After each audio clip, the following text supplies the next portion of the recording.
இன்றைய தகவலில் இலக்கணத்தில் இருக்கக்கூடிய பகுதி ஆல பொருத்தமான பொருளை தேர்வு செய்தல் இந்த தலைப்பில் ஆ மற்றும் ஆ வரிசையை பற்றி இந்த வீடியோவில் நம்ம பார்க்கலாம். அமர்ந்து விரும்பி, அகன் அகம் அல்லது உள்ளம், அலை கலந்து, அணிந்து அறைகள், அமர் அப்படின்னா விருப்பம், அகத்தானாம் உள்ளம் கலந்து, அணியர் நெருங்கி இருப்பவர், அணையார் போன்றார், அப்படின்னா அழகிய, அணி அப்படின்னா அணியும் நகைகள், அரியாசனம் சிங்காசனம், அற்று அது போன்று, அழகிலா அளவற்ற, அல்லல் அப்படின்னா துன்பம், அல்லவைன்னா பாவம், அழுக்காறு பொறாமை, அல் அப்படின்னா இருள், அகன்று அப்படின்னா விலக்கி, அமையும் அப்படின்னா உண்டாகும், அலரும் அப்படின்னா முழங்கும், அரு அப்படின்னா உருவமற்றது, அன்னவர் அப்படின்னா அத்தகைய இறைவர், அழகில் அப்படின்னா அளவில்லாத, அடிமை செய்குவன் அப்படின்னா பணி செய்வேன், அரி அப்படின்னா நெற்கதிர், அம்பி அப்படின்னா படகு,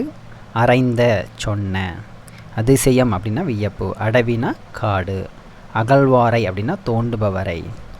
அவீனும் அப்படின்னா இறந்தாழும், அரைகுவான் அப்படின்னா சொல்வான், அமலன் அப்படின்னா குற்றமற்றவன், அனிதாய் அப்படின்னா அண்மையில், அரம்பையர் அப்படின்னா தேவ மகளிர்.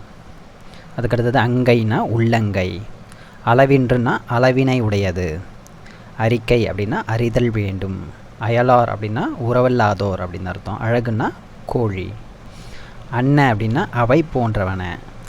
அல்லைத்தான் அப்படின்னா அதுவும் அல்லாமல், அறம் அப்படின்னா வாளை கூர்மையாக்கும் கருவி, அனைத்தாழும் அப்படின்னா கேட்ட அத்துணையும் அளவிலும், அவி உணவு அப்படின்னா தேவர்களுக்கு வேள்வியின் பொழுது கொடுக்கப்படும் உணவு, அங்கனர் அழகிய நெற்றிக்கண்ணுடைய சிவன், ஆர்வம் விருப்பம், ஆற்றவும் நினைவாக, ஆற்றுணா ஆறு அல்லது உணா, ஆறு அப்படின்னா வழி, ஆடவர் அப்படின்னா